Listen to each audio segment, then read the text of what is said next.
Menurut hemat saya, yang paling punya otoritas bukan pribadi-pribadi, bukan manusia, bukan pendeta, bukan ustadz, tetapi yang paling punya otoritas membicarakan tokoh ini mestinya adalah sumber agama itu sendiri, yaitu Alkitab atau Al-Quran. Betul tidak? Harus sumber agamanya itu yang menjadi tolok ukur. Sekarang kita pertanyakan, dari dua kitab suci ini, Al-Quran maupun Alkitab, yang mana yang memenuhi kriteria sebagai sebuah kitab suci? Nah, ini perlu kita uji. Ini perlu kita uji. Kita capek bicara ngalur ngidul, mengangkat dalil-dalil. Kalau dalil itu tidak representatif, tidak rasional, saya pikir juga percuma. Sekarang kita harus bicara dari dua kitab suci ini. Kenapa dikatakan dia kitab suci? Coba Bapak Ibu saya tanya. Ada buku? Coba ada buku? Coba buku. Ya, itu aja, taruh, minjam dulu. Ya. Bapak Ibu saya tanya. Ini kata lainnya apa? Kitab suci. Oke. Ini apa namanya?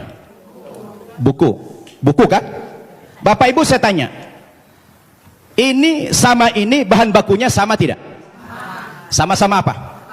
Sama-sama kertas. Kenapa dalam penamaan jadi beda? Yang ini dikatakan kitab suci, yang ini dikatakan buku. Kenapa jadi beda namanya? Padahal bahan bakunya sama-sama kertas. Yang membedakan apanya? Ternyata yang membedakan kontennya, isinya. Dia dikatakan kitab suci karena memuat firman-firman Tuhan Zat yang Maha Suci. Kenapa dikatakan ini buku? Karena dia adalah buatan manusia, dan manusia tidak ada yang suci. Betul tidak? Sekarang mari kita uji. Kalau kita sepakat, apa yang membedakan buku dengan kitab suci adalah terletak pada kontennya. Kalau kitab suci itu adalah memuat firman-firman Tuhan. Ketika kita uji Bapak Ibu, 5 kriteria minimal kalau kita ingin menguji apakah kitab suci itu benar apa tidak. Yang pertama, sebuah kitab suci itu akan dikatakan benar apabila dia murni datang dari Allah, 100% datang dari Allah, dan tidak ada intervensi manusia di dalam kitab suci itu dalam bentuk kontennya, setinggi apapun otoritas manusia itu. Betul tidak? Termasuk di dalamnya Nabi. Makanya kalau kita baca Al-Quran, ini 100% firman Tuhan. Tidak ada perkataan Nabi Muhammad di sini. Perkataan Nabi Muhammad dimuat dalam hadis namanya. Tidak ada satu ayat pun di sini sumbangan Nabi Muhammad dalam bentuk isi. Ini adalah wahyu Tuhan 100%.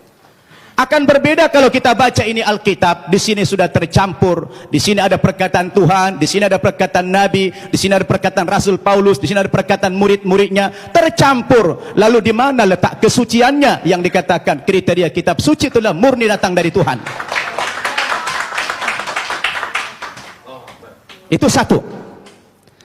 Yang kedua, kriteria kitab suci itu dikatakan benar apa tidak?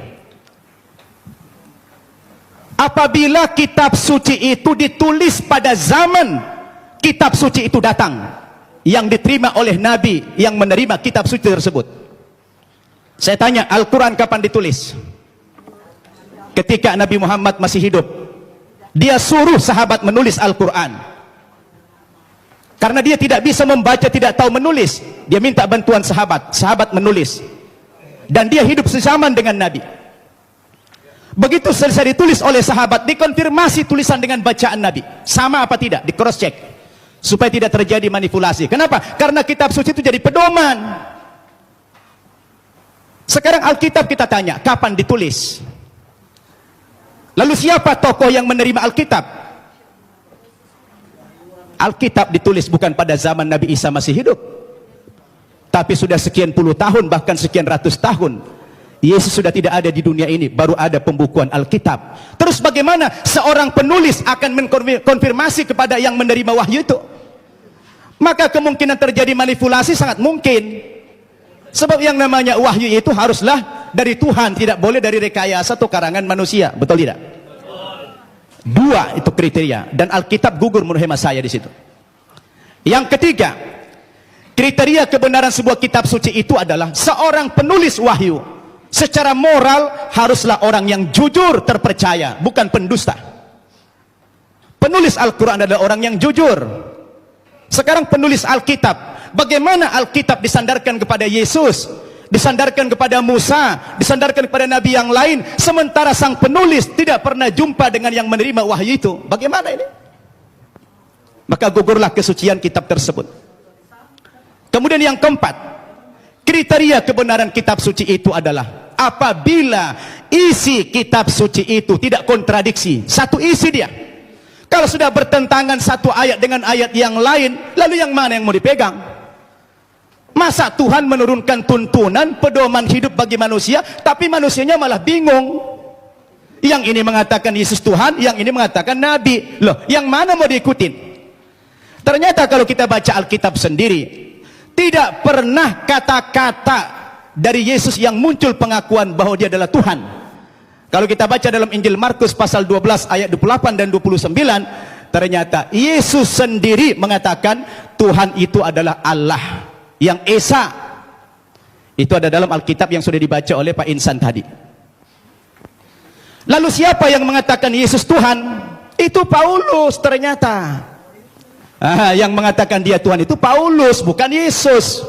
Semestinya Yesuslah yang lebih berhak mengatakan kalau dia Tuhan. Rupanya kita baca dalam Alkitab, saya tidak tahu Pak Tampu Bolon sudah baca belum itu. Ya, kalau kita baca dalam Alkitab, ternyata yang mengatakan dia Tuhan itu adalah Paulus. Dalilnya di mana? Dalam Kisah Para Rasul pasal 2 ayat 36. Ya, Kisah Para Rasul pasal 2 36. Apa kata Paulus? Jadi seluruh kaum Israel harus tahu dengan pasti bahwa Allah telah membuat Yesus yang kamu salibkan itu menjadi Tuhan dan Kristus. Coba. Ya, siapa yang mengatakan Yesus Tuhan? Paulus. Kemudian dalam kitab Filipi pasal 2 ayat 11. Dan segala lidah mengaku Yesus Kristus adalah Tuhan bagi kemuliaan Allah Bapa. Nah, dia yang mengatakan itu Paulus. Sekarang timbul pertanyaan, Paulus itu siapa? Paulus itu bukan muridnya Yesus, bukan sahabatnya Yesus, bukan pengikut Yesus, tapi Paulus itu adalah musuhnya Yesus. Nah, ini dia. Dan saya baca dalam Alkitab, ternyata aktor pendiri agama Kristen itu memang bukan Yesus. Yesus tidak pernah membawa agama Kristen. Yang mengatakan kata-kata Kristen itu adalah Paulus dalam Kisah Para Rasul pasal 11 ayat 25. Ketika dia mengajar di Antioquia lah pertama kali murid-murid itu dipanggil sebagai Kristen. Kristen artinya pengikut Kristus. Kristus artinya adalah juru selamat atau Al-Masih dalam Islam.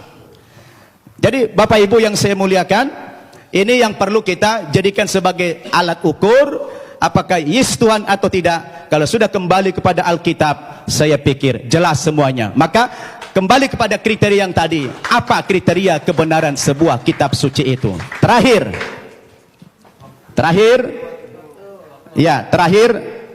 kalau saya baca dalam Alkitab, ada beberapa alasan-alasan yang mengatakan dalam iman Kristiani dikatakan dia Tuhan. Yang pertama, rupanya karena Yesus itu lahir tidak punya bapak. Karena ajaib dia lahir sehingga dianggap Tuhan. Lah kalau kita bicara logik, sebenarnya Nabi Adam itu lebih berhak menjadi Tuhan karena dia tidak punya bapak, tidak punya ibu. Yang kedua, dikatakan Nabi Isa atau Yesus itu pernah menghidupkan orang mati, lalu dikatakan Tuhan. Tapi saya baca dalam 1 Raja-Raja pasal 17 ayat 20 sampai 22, rupanya bukan Yesus satu-satunya yang pernah menghidupkan orang mati. Ada nabi yang lain namanya Elia. Elia juga pernah menghidupkan orang mati. Lalu kenapa Elia tidak dipanggil Tuhan? Nah, ini menjadi pertanyaan yang menarik sekali. Sayang sudah dekat, saya sudah habis waktunya. Jadi terima kasih Bapak Ibu. Mudah-mudahan dialog kita terus berkembang. Wassalamualaikum warahmatullahi wabarakatuh.